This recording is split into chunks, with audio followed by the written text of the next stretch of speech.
Dutch opening, or Dutch defense as they call, used to be one of the main and very popular defenses for black against the d4.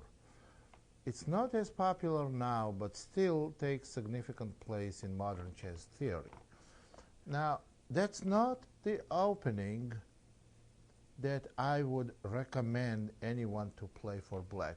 And there is a simple reason. You know, every opening has some logical ideas and should be logically justified. When we go d4, that's the move. There's a central move that controls central squares, and your opponent plays f5. f5 is kind of opening the king position and also play from the wing. This is a little bit anti-positional. Okay, there are many systems to play for white against Dutch defense, but I can only recommend one. Let me recommend you one system that I like to play myself. d4 f5, knight f3. Now the move to be expected is knight f6 and bishop g5. This is one of the systems I like to play very much. Now let's see what is going to happen here. Black has mainly two different responses, e6 or knight e4. Let's cover them both. e6 is the most common answer. Then we go knight b1 to d2. We don't want to go knight c3 because then after d5 it's hard to find use for the c3 knight. So we want to go knight d2. And obviously main idea for white is to play e2 to e4. Black has two different responses. One is bishop to e7, which is a normal and most logical answer, and second is to play d5 and stop white from playing e4. Now, if black plays d5, I can suggest one very simple continuation for white. We want to play somewhat symmetrical pawn structure that guarantees white a little better position. Move I'm talking about is knight to e5, and black plays bishop e7 or bishop d6, it doesn't really matter. Then we're going to go f4, and on probably bishop e7 should have been played. f4, and after black castles, white goes e3, knight b to d7, and bishop to d3. Now you see the position is the pawn structure is symmetrical. Black's c8 bishop is absolutely passive and problematic piece, and corresponding bishop to c8 bishop is g5 bishop. So if our bishop was on c1, we would have had equal position. Our bishop is on g5. And now, after simple knight takes to e5, pawn takes to e5, knight e4, bishop takes e7, and queen takes e7.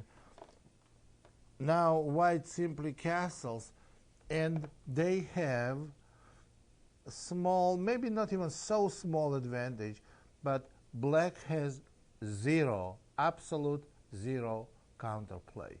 This position is clearly better for white. For instance, if black takes on d2, white takes on d2, and then white can simply double rooks on f5, prepare for g4. Black's bishop on c8 has no future at all. So this is the simple way to play, but not necessarily the best way to play. This is, if you want to learn something, here's the purpose of the material we're putting here on the disk is if you are not familiar with opening, we give you quick introduction and quick one system, quick to learn system to play this opening.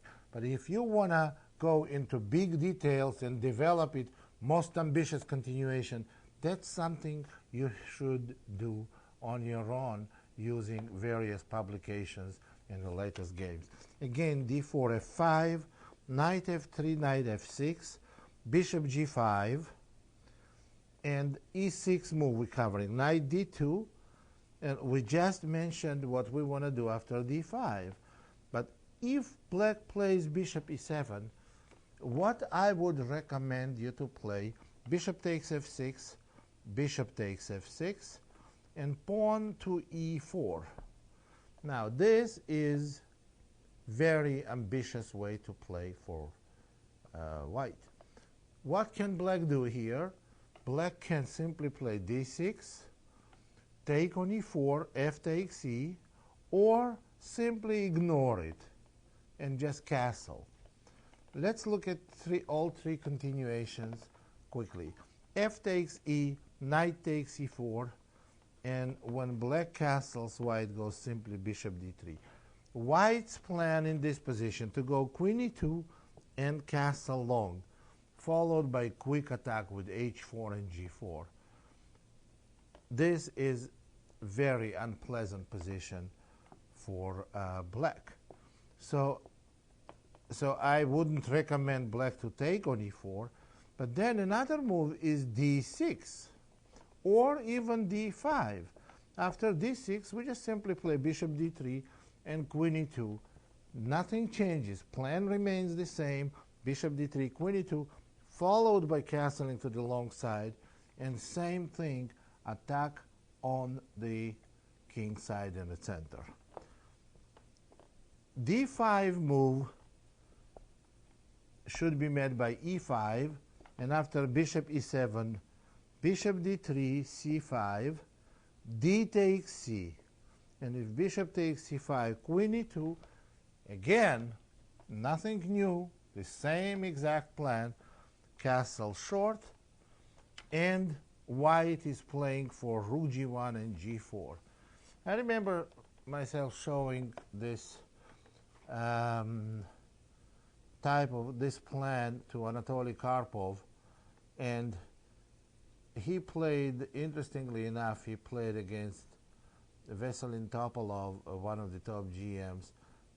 It was, I believe it was played in Monte Carlo in some action game, short time control, and he won the game in like 18 moves with direct attack on a king side, rook g1, g4, and it's very hard to stop white in that position. So we're going back to the critical position, which is where white just played e4. White just played e4, and we just covered d6, and we covered d5.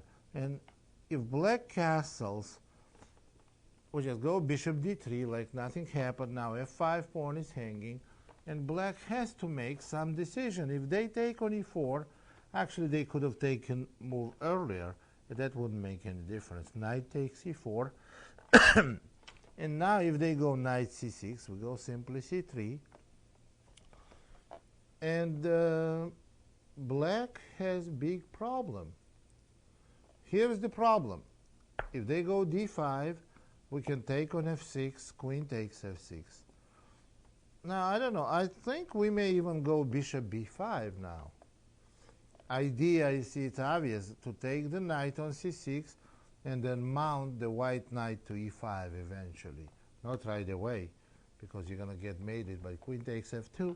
But after bishop b5, position is not good for black.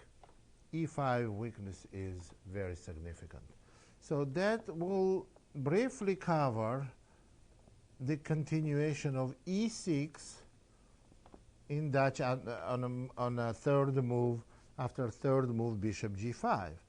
Well, of course, bishop g5 is not the only move in this position. d4, f5, knight f3, knight f6, bishop g5. And the other move is knight to e4. Here, when it becomes very interesting, very unusual approach by white. The move, okay, I don't want black to play knight takes g5, knight takes g5, and e5. So this position will not be good for white. Well, but it's white's move. We don't want to retreat the bishop back either, although it's okay. That's not a move I like is h4. Now, if black takes white's bishop, then h takes g. White has an open file and dangerous g-pawn. That's not recommended to play for black. So the obvious move, when someone plays h4 and make wings move, you have to hit opponent in the center.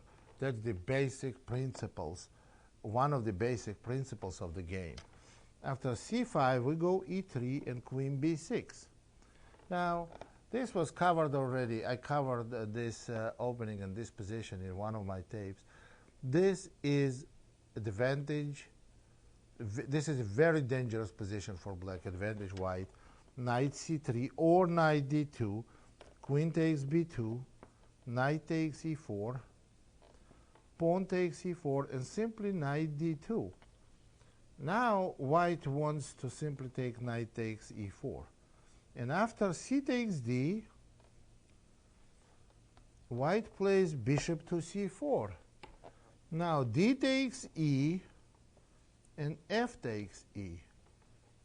This position is extremely dangerous, if not lost, for black. So if they go e6, we just castle. You see, black has only one piece developed. It's the piece that is developed here is the only piece that you should not develop in the early stage of the game. I mean, besides the king. And black made two moves with the queen. They're about to make third move because queen cannot stay here for a long time. They made two moves with the knight that is never moved. That is been exchanged. Now after knight, now this position is terrible. Yeah, so after fe, black's position is practically lost. The possible variation is e6, white castles, and combined with the threats of knight takes e4, queen h5 check, and after g6, queen g4 followed by bishop f6. You can spend some time, and it's easy to conclude that black is totally lost. So going back now to the choice black has on move. Actually, black has choice of move order on move 2. On knight f3, they can't even play g6, but we have to finish first the knight f6 move, bishop g5. We just covered e6 move, and now let's look at d5 variation. d5 variation can be the approach white makes here. They can play simply knight e5, and as we mentioned before, e3 and f4, getting almost symmetrical pawn structure, which gives them much better bishop g5 versus bishop on c8, and white has some specific advantage here. Also, the way you can play this position is bishop takes f6. I think it's a lot more ambitious way. E takes f, followed by e3, and then white's plan will be knight to d2, bishop d3, followed by h3 and g4. Obviously, after c3, queen c2, white is going to castle king side, and h3 and g4 will give them good attacking chances. So this briefly practically covers knight f6 move on move 2. And after d4 f5, knight f3, g6 move is another option for black, and then we have to play h4. This is the only way to achieve some kind of advantage. Now, going to second move g6. Now, what is the purpose of this move? There is a Leningrad Dutch variation that is based on fianchetto development of the dark square bishop for black. So white after g6, white plays h4, and on knight f6, bishop g5, g6 is already not good because bishop takes f6. So let's look at g6 and h4.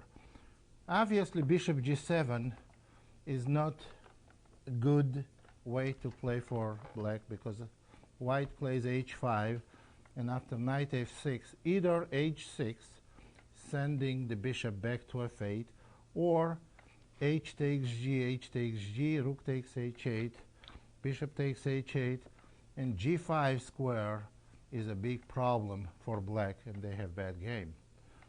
So only sensible answer for black after h4 is knight f6, but that doesn't stop white from playing h5.